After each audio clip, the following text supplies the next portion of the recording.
আবারও পাহাড়ে খুনোখুনি, দুই আঞ্চলিক গোষ্ঠীর দ্বন্দ্বে এবার প্রাণ গেল নিরীহ গৃহবধূ রূপসী চাকমার।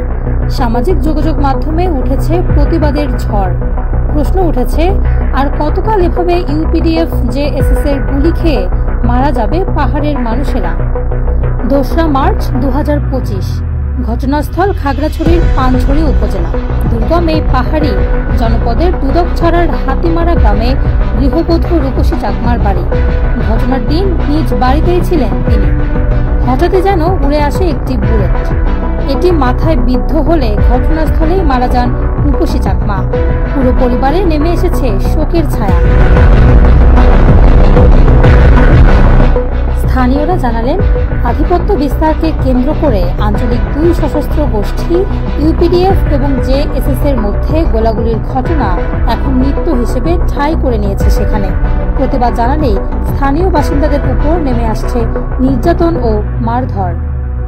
পাহাড়ে মাদক ব্যবসা, অস্ত্র ব্যবসা এবং চাঁদাবাজিতে নিজের আধিপত্য বিস্তার করতে সাম্প্রতিক সময়ে মরিয়া হয়ে উঠেছে এই দুই গোষ্ঠী। পানছড়ি উপজেলার দুদকছড়াতেও গত কয়েক মাস ধরে অস্ত্রের মহড়া দিচ্ছে উভয় সংগঠন, আর তাতে প্রাণ যাচ্ছে রূপসী চাকমার মতো নিরীহ গৃহবধূদের।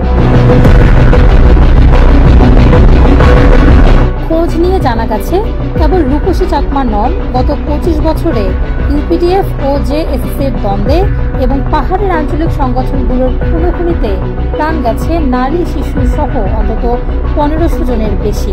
সীমান্তবর্তী এলাকায় অস্ত্র চালানের পথ দখলের জের ধরে এবারও এই খুনোখুনির ঘটনা ঘটেছে বলে একাধিক সূত্র জানিয়েছে। পাহাড়ের সচেতন মহল বলছেন, পার্বত্য চট্টগ্রামে পাহাড়ি এবং বাঙালিদের ভেতর সম্প্রীতির পরিবেশ তৈরি হলেও এখনও রয়ে গেছে আঞ্চলিক দলগুলোর সন্ত্রাসী কর্মকাণ্ড। ইউপিডিএফ এবং জেএসএস নিজেদের স্বার্থের খেলায় সরব, আর তাই তো কোন্দলে ভেঙে 4 টুকরো হয়ে এখনও উপগ্রুপে চালিয়ে যাচ্ছে নানা অপকর্ম।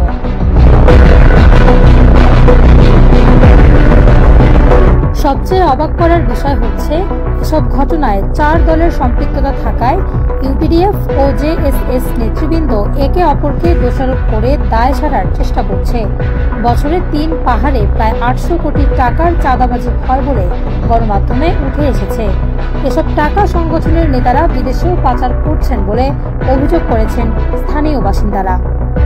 পাহাড়ের বাসিন্দাদের প্রশ্ন, এভাবে আর কতকাল আঞ্চলিক দলগুলোর স্বার্থের বলি হয়ে প্রাণ দিতে হবে তাদের? শান্তির পাহাড়ে কিছু অপশক্তির কারণে শান্তির বার্তা কি ক্রমশ দূরেই সরে যেতে থাকবে?